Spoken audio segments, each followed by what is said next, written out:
Fils de Dieu, Jésus, Fils de Dieu, est rempli. Nous allons prendre la Bible, bien-aimés. Vous savez, Dieu fait les choses merveilleusement bien. En fait, c'est en cela qu'il est Dieu. Amen. Nous allons prendre notre Bible dans le livre de Matthieu chapitre 16.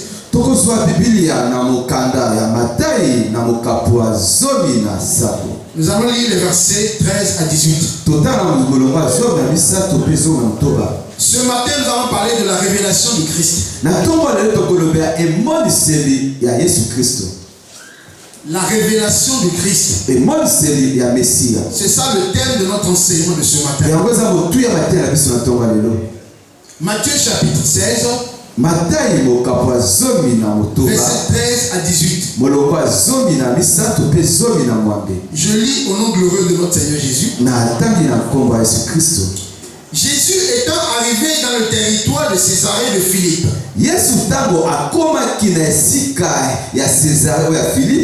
demanda à ses disciples, qui dit-on que je suis moi, le Fils de l'homme? Il répondit, les uns disent que tu es Jean-Baptiste, les autres Élie, les autres Jérémie, ou l'un de ses prophètes. Et vous, leur dit-il, qui dites-vous que je suis?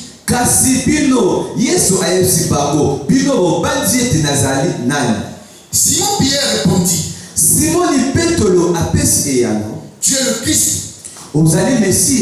le Fils du Dieu vivant. Jésus, reprenant la parole, lui dit, tu es heureux, Simon, fils de Jonas, car ce ne sont pas la chair et le sang qui t'ont révélé cela,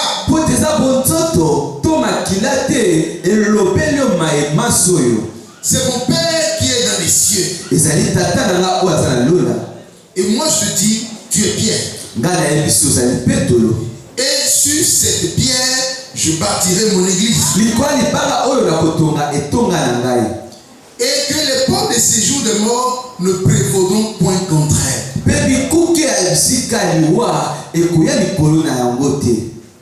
Parole du Seigneur.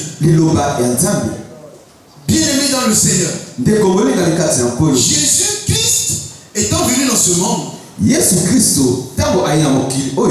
a appelé les hommes pour marcher avec lui.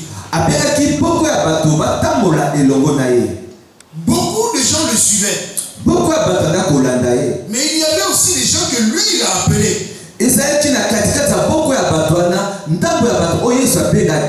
qui ont commencé à marcher avec lui. Il allait prêcher par-ci par-là, quand il allait faire des miracles par-ci par-là. Mais à un moment donné de leur marche, il s'arrêta pour mettre le point sur les i. Et il adresse cette question à ses disciples.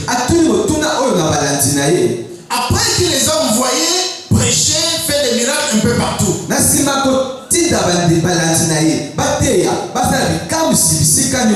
à leur retour, il leur posa cette question. Mais lorsque vous marchez par-ci par-là, quelle opinion les gens ont de moi? Qui dit-on que moi je suis le Fils de l'homme? Alléluia. Bien-aimé, il reçut la réponse qu'il avait reçue.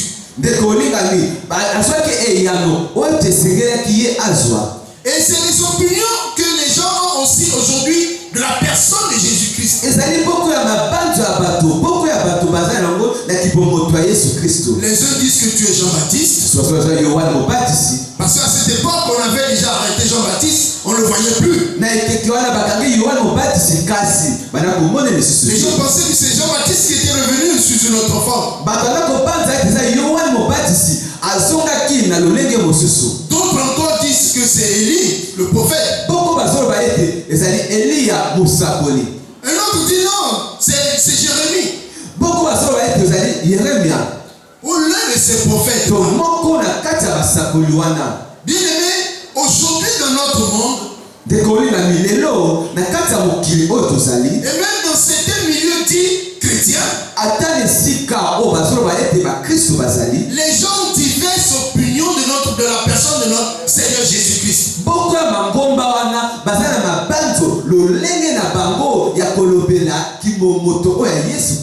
Dans une certaine congrégation, on dit non, il n'est pas Dieu, c'est seulement le Fils de Dieu.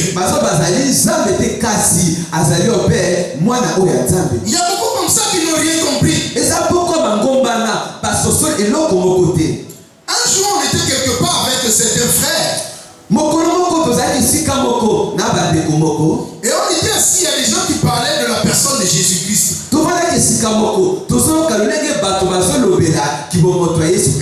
Il y a un qui dit non, moi je sais que c'est Dieu. L'autre dit non, moi chez nous on l'appelle Issa, nous aussi on connaît que c'est un prophète, mais il n'est pas Dieu.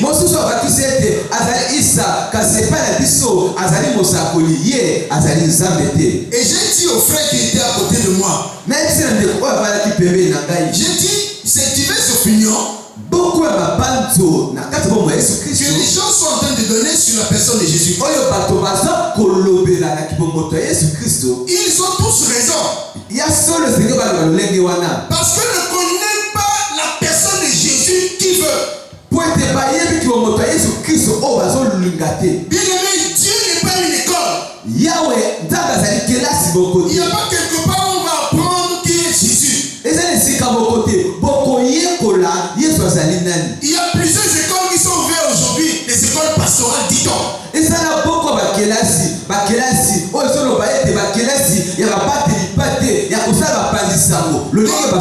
D'autres parlent encore des séminaires là où on forme les gens.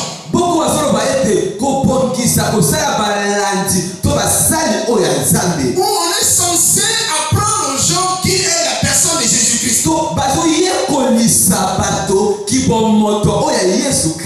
Nous disons que, bien aimé, ces lieux, que soient les noms qu'ils portent, ne peuvent pas donner la révélation de Jésus-Christ.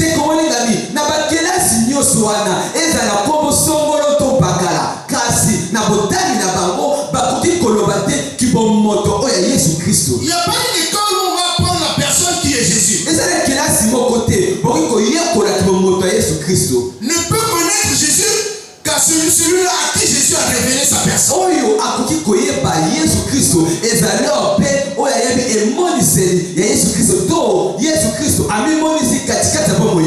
Et c'est ça les opinions que les gens avaient sur Jésus.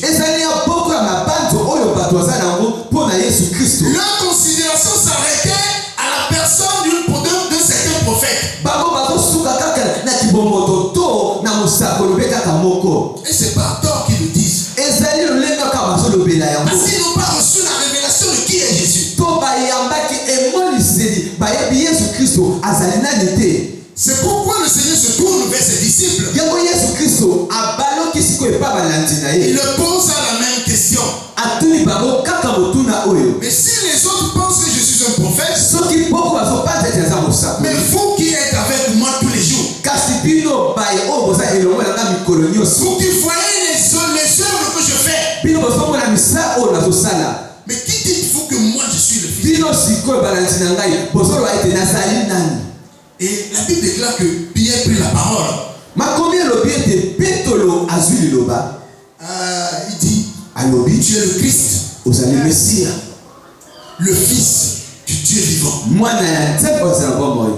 Bien aimé, si tu dis ça à quelqu'un qui ne connaît pas la parole, si tu le dis à quelqu'un qui n'est pas israélite, ça peut ou ne rien lui dire. Mais si tu dis à quelqu'un qui connaît l'étymologie de Christ,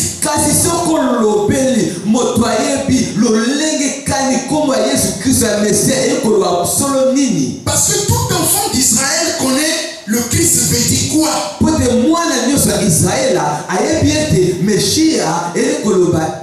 Pour les Israélites bien-aimés dans le Seigneur, le Christ c'est loin de Dieu. Autrement dit, c'est Dieu lui-même.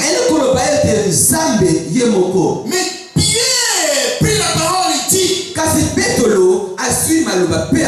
tu es le Christ, le Fils du Dieu vivant. Silence radio. Il y a même certains de ses disciples qui étaient là, qui étaient sceptiques.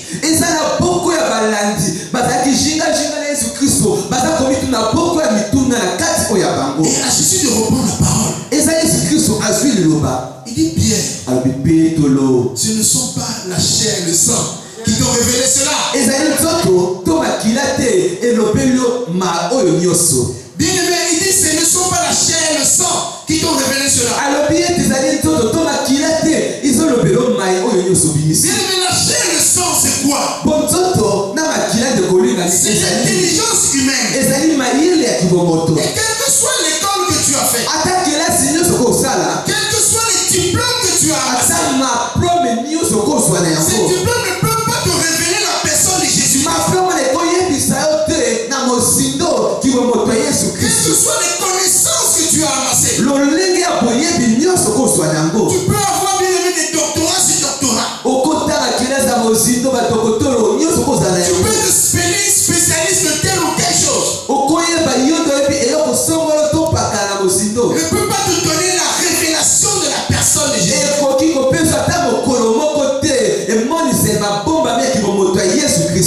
Il dit à Pierre, c'est pas ton intelligence humaine qui t'a révélé ça.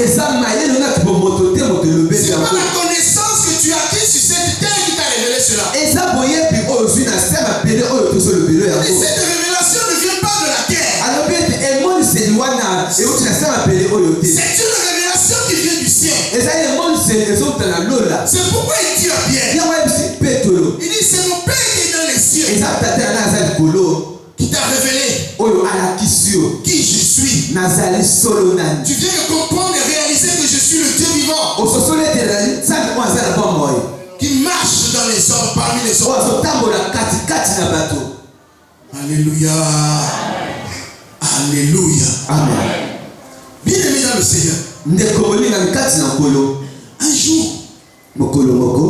j'avais un ami, quelqu'un de très intelligent.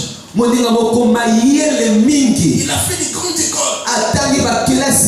Si tu l'entends parler français, en tout cas, il est exceptionnel.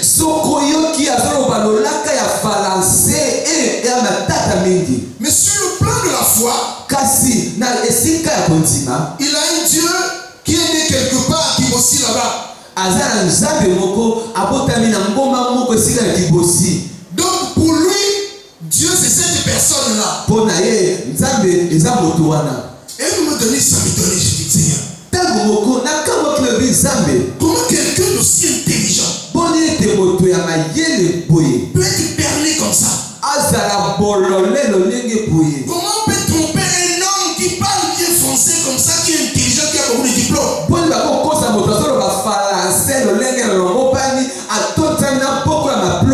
Comment on peut lui mentir à ce niveau? Le Seigneur me dit, il dit mon fils, ces choses-là, ce n'est pas la chair et le sang. Ils apprennent ça. On le reçoit par révélation. Bien aimé, lorsque Jésus dit ça à Pierre, il ajoute ceci. Il dit, je te dis, tu es Pierre. Et sur cette pierre, je bâtirai mon église. Bien aimé dans le Seigneur, si tu lis une autre version biblique, par exemple comme le Darby, dans ce passage-là on dit ceci. Et je te dis tu es Pierre. Et sur ce roc, je bâtirai mon église. Bien aimé dans le Seigneur, certains pensaient que c'est sur la personne de Pierre qu'on a bâti l'église. Et les persécuteurs de l'église dans ton temps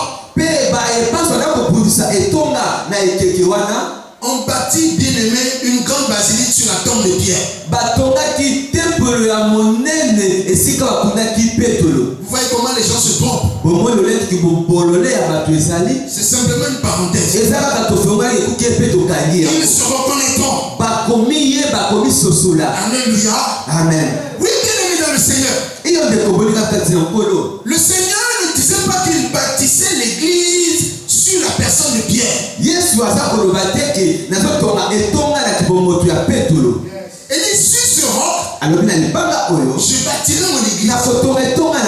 Autrement dit, c'est sur cette déclaration qu'a fait Pierre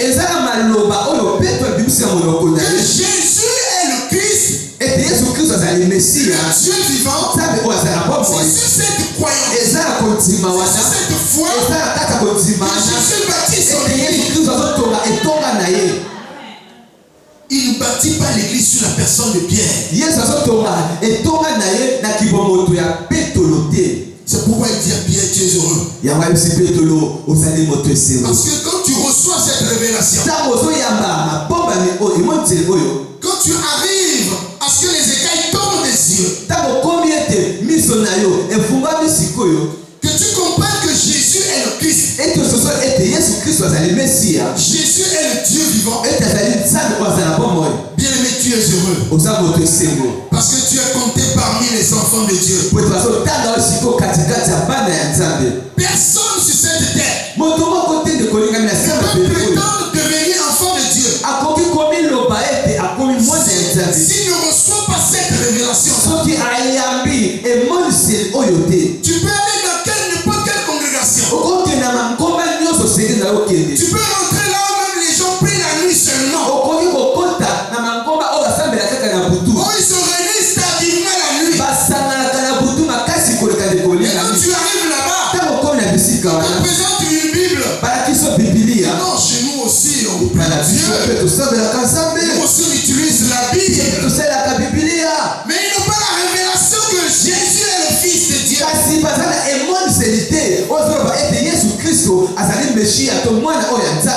Bien aimé, tu peux aller là-bas.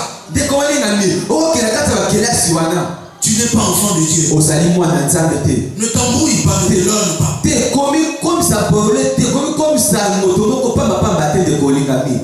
De quel roc le Seigneur voulait parler? Prenez Isaïe chapitre 44. Isaïe 44.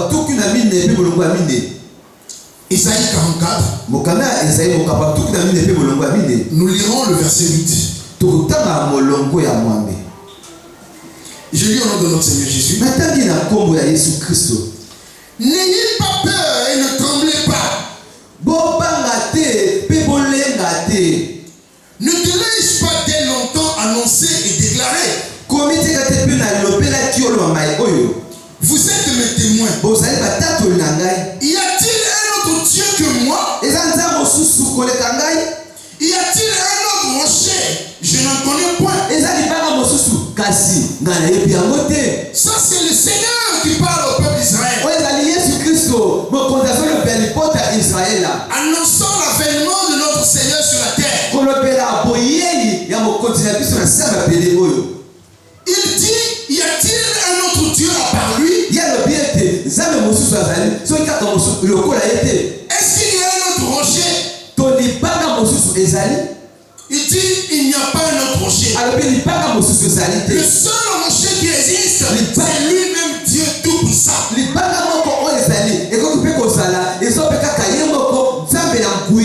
Et c'est sur ce roc-là que Christ bâtit l'église. C'est sur ce roc que Christ a bâti son église. Mais ce rocher que nous avons lu ici qui est Dieu, nous allons le lire dans 1 Corinthiens chapitre 10. Les versets 1 à 4. Nous allons comprendre encore qui est ce rocher-là.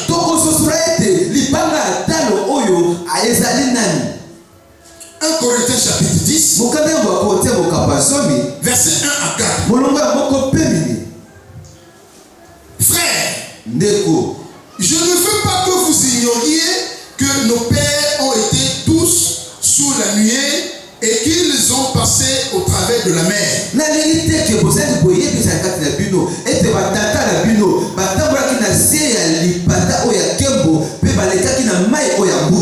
Qu'ils ont tous été baptisés en Moïse,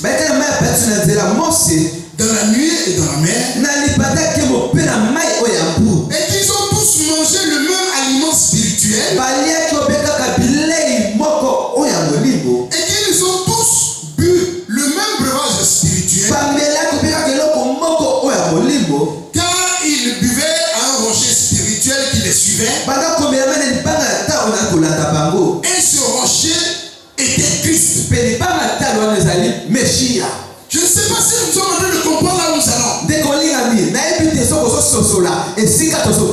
Bien-aimés dans le Seigneur, lorsque le peuple de Dieu était sorti d'Égypte, la Bible déclare que Dieu les fit passer par le chemin du désert. Et Dieu lui-même les conduisait, bien-aimés, le jour par la colonne de nuée, la nuit par la colonne de feu. Et la Bible déclare qu'il y a un rocher. Le rocher, c'est une grande pierre. Une pierre sur la forme d'une montagne. Bien, la Bible déclare que ce rocher-là suivait les enfants de Dieu. Même aujourd'hui, si vous avez des grues, bien-aimés dans le Seigneur, cette masse de rocher-là, vous ne pouvez pas le déplacer. Mais la Bible déclare que ce rocher suivait les enfants d'Israël. Et c'est à ce rocher qu'ils buvaient lorsqu'ils avaient soif. Chaque fois qu'ils avaient crié, ils avaient soif d'eau, Dieu envoyait Moïse vers le rocher pour qu'il le boive.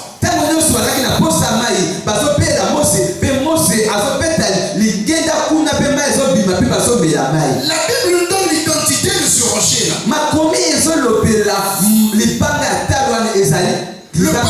Le passage nous dit que ce rocher était Christ. Bien, donc tu reçois la révélation de la personne de Jésus-Christ.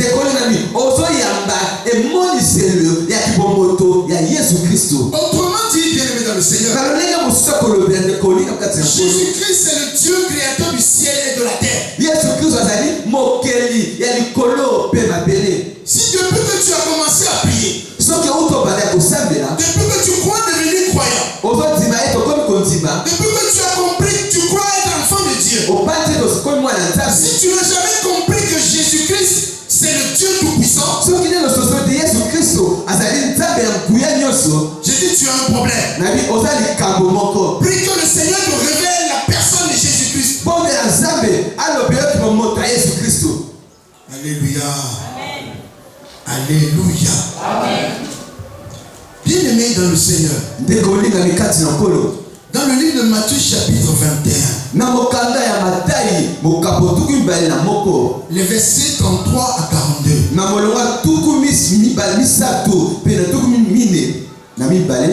il y a une parabole que Jésus-Christ a dit à ses disciples. Jésus nous a parlé d'un vigneron. Quelqu'un qui a planté une vigne, qui a pris soin de sa vigne et il a bien entretenu.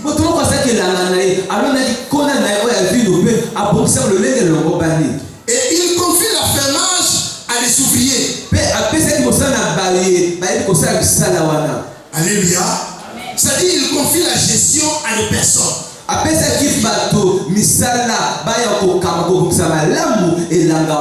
Il savait qu'au jour de la récolte, il enverrait ses serviteurs prendre la part qui devait lui revenir.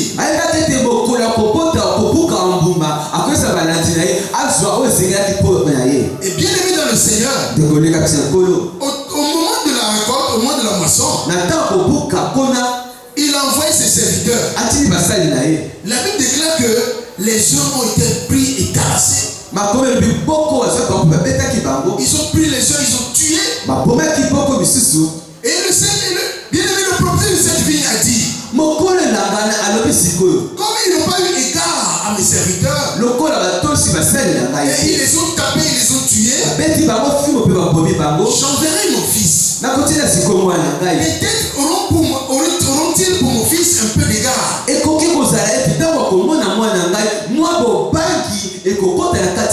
le Seigneur envoya son fils. Mais bien aimé, à la surprise générale, ils ont attrapé le fils qu'ils ont tué. Ils ont dit ceci: lorsque nous allons tuer le fils, nous allons hériter maintenant de cette vie.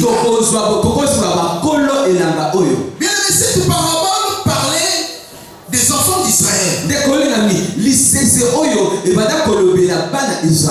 À qui Dieu avait envoyé des prophètes à tous les âges, mais qui n'ont jamais accepté ces prophètes-là.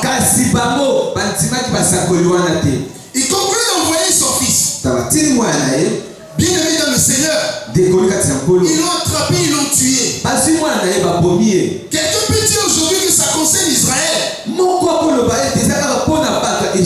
Mais nous sommes dans la même configuration aujourd'hui. Où Jésus-Christ est venu. Il a annoncé le royaume de Dieu. Et il a envoyé les serviteurs que les gens n'ont jamais apprécié. Bien aimé dans le Seigneur, chaque fois que nous avons rejeté un serviteur, c'est Jésus-Christ que nous avons rejeté. Mais la Bible nous dit ici, malgré qu'ils ont rejeté cet enfant-là, il s'est avéré, bien aimé, la pierre angulaire. La pierre de l'homme. La pierre sans laquelle rien ne peut être fait. La pierre qui constitue le socle de la maison. Et c'est sur ce rocher, et c'est sur cette pierre que Jésus-Christ a bâti son église. Alléluia. Donc, qui rejette aujourd'hui Jésus-Christ a fait comme les enfants d'Israël dans le passé. Et a rejeté cette pierre.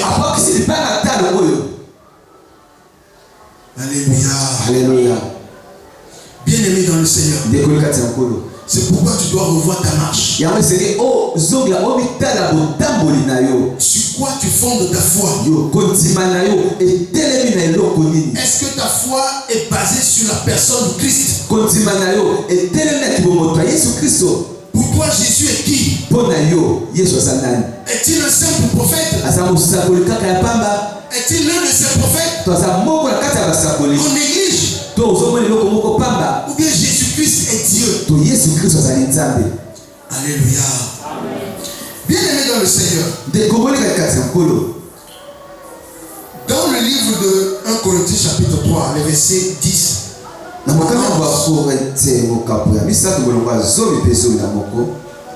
1 Corinthiens chapitre 3, verset 10 à 11, la Bible dit ce qui suit: selon la grâce de Dieu qui m'a été donnée, j'ai posé le fondement comme un sage architecte, et un autre bâtit dessus. Mais que chacun prenne garde à la manière dont il bâtit dessus. Verset 11. Car personne ne peut poser un autre fondement que celui qui a été posé, à savoir Christ. Alléluia. Bien aimé, un fondement a été posé. Ce fondement, c'est que Jésus-Christ est le Dieu Tout-Puissant. Donc aucune religion ne peut venir nous vendre la vie éternelle sans parler de Jésus, que Jésus-Christ est le Fils de Dieu.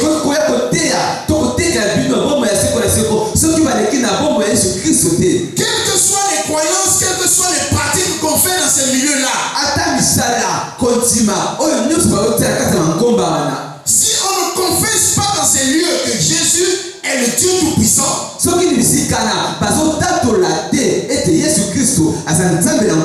bien aimé, Dieu n'est pas là quitter ce milieu. Si tu es dans ce milieu-là, quitte. Parce que Dieu n'est pas présent. Parce que là où Dieu est présent, c'est là où il révèle sa parole. Et sa révélation, c'est que Jésus est le Christ. Le Dieu vivant. C'est ça la révélation de la personne de Jésus. Si tu ne reçois pas ça ici, sache que ta foi est en vain. Sache que tout ce que tu fais là-bas, tu n'auras pas la vie éternelle. Tu en seras privé. C'est pourquoi, bien aimé dans le Seigneur, cherchons à communier là où on confesse que Christ est le Dieu Tout-Puissant.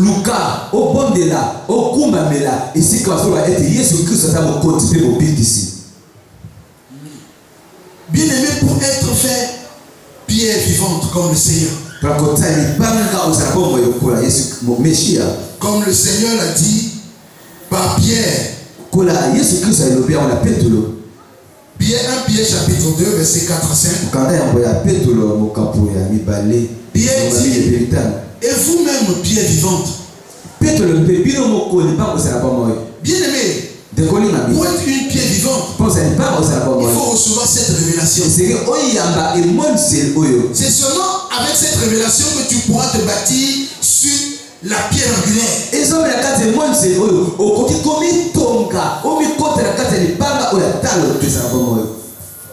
Parce que dans le livre de Éphésiens chapitre 2 verset 20, la Bible déclare que nous avons été édifiés sur le fondement des apôtres et des prophètes.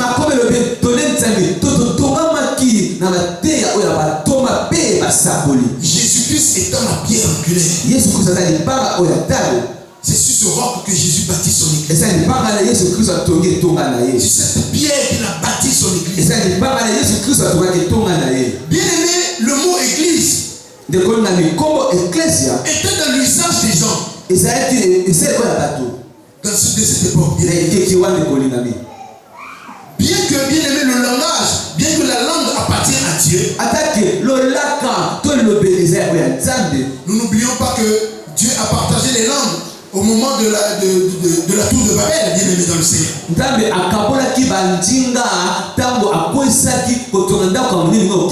Mais le mot église était déjà dans l'usage des gens. L'église, c'était le rassemblement des dignitaires qui étaient autour, bien aimé, du roi.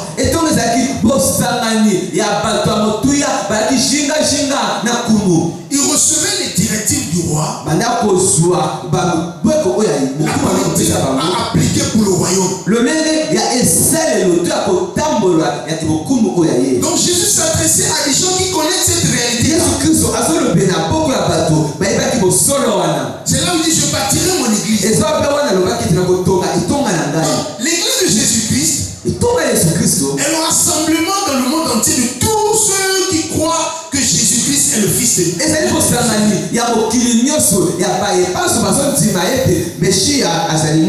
Tous ceux qui ont accepté que Jésus-Christ est Dieu. L'église est donc le rassemblement de toutes ces personnes. C'est vrai que le lieu là où nous venons aussi communier, ça s'appelle l'église. Parce que c'est le lieu qui contient la présence de Dieu pour nos réunions. Mais parlant de l'église universelle, c'est tous les enfants de Dieu où ils sont dans ce monde-là. Et Christ a dit que lorsqu'il bâtit cette église, les portes des séjours de mort ne prévaudront point contre cette église. Les ténèbres ne pourront rien faire. Alléluia. Amen. Dans le livre de Jean, chapitre 14, verset 1 à 11. À un moment donné, ces disciples étaient dubitatifs.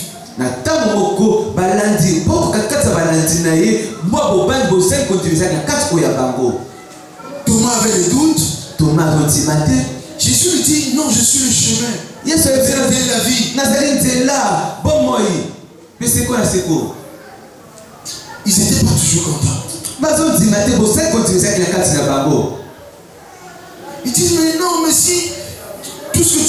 c'est bon, tu vas nous amener au ciel, c'est bon et tout ça.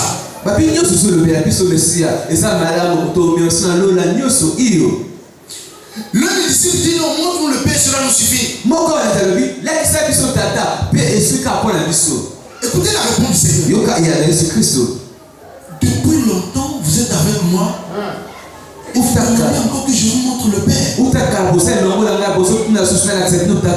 Ah! Oh! Il dit, mais qui m'a vu a vu le Père. Parce que je suis dans le Père et le Père est en moi. Autrement dit, Jésus-Christ est le Père. C'est la même personne. Ne dis plus montre-nous le Père. Parce que quand tu le vois, tu vois déjà le Père.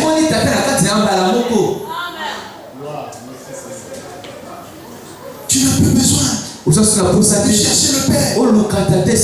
Le Père est devant toi. Le Père est ta présence.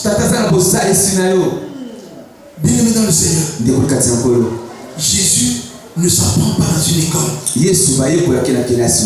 Jésus est révélé par son esprit. Alléluia. Amen.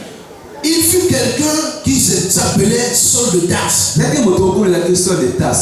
Bien-aimé, c'est un homme qui a grandi au pied d'un docteur de la loi. Toute sa vie, il a appris la loi de Moïse. Il a été enseigné dans les choses de Dieu. Et lorsque vous lisez Galates chapitre 1, verset 11 à 16, lui-même il expliquait sa condition. Il disait comment il expliquait comment il était terrible pour persécuter les enfants de Dieu. Parce que juste à cette époque, il n'avait pas encore reçu la révélation. Mais il dit que lorsqu'il plut à celui qu'il a mis à part dans le sein de sa mère, de lui révéler sa personne, sa vision du monde a changé. Sa façon de faire a changé. Bien-aimé dans le Seigneur, écoutez ce que dit ce Paul-là. 1 Corinthiens chapitre 1. Nous allons quand même le lire rapidement. Parce que le temps est imparti. 1 Corinthiens chapitre 1. Verset 18 à 25. Celui qui a combattu l'église, qui a combattu la parole de Dieu. Mais bien aimé, écoutez maintenant cette personne après la révélation de Christ. Lorsque Jésus lui révèle sa personne, il dit ceci. Car la prédication de la croix est une folie pour ceux qui périssent. Oui, pour toi aujourd'hui qui refuses de croire en Christ, la prédication de la croix est une folie pour toi.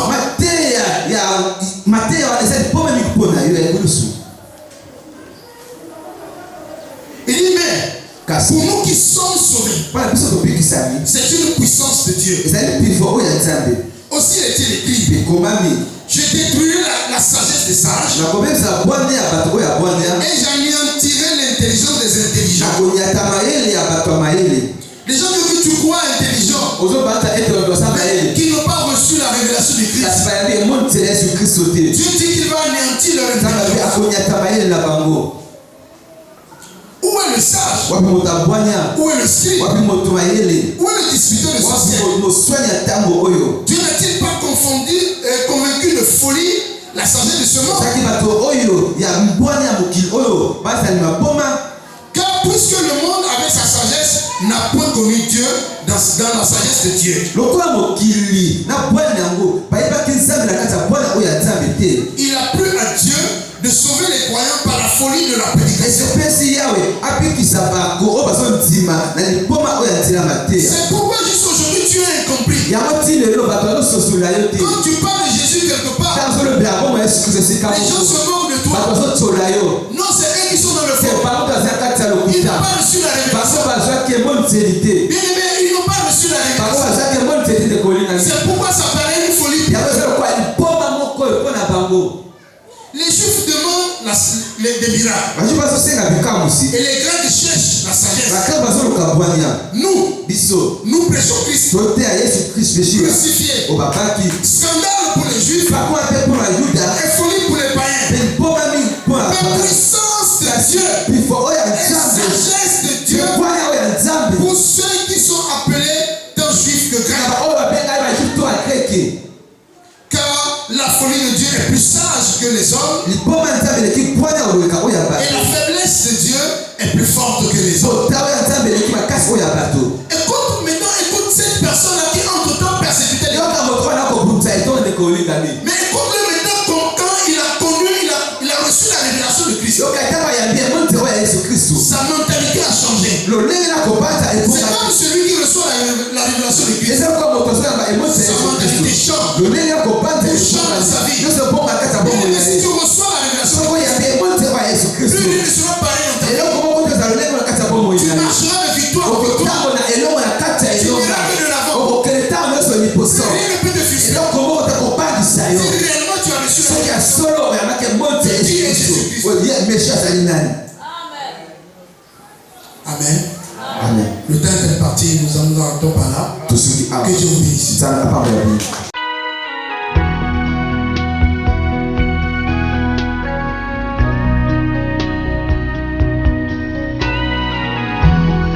Douce et libre comme l'onde, Vos blessures et nos fardeaux. guéri, guéri, Jésus, Fils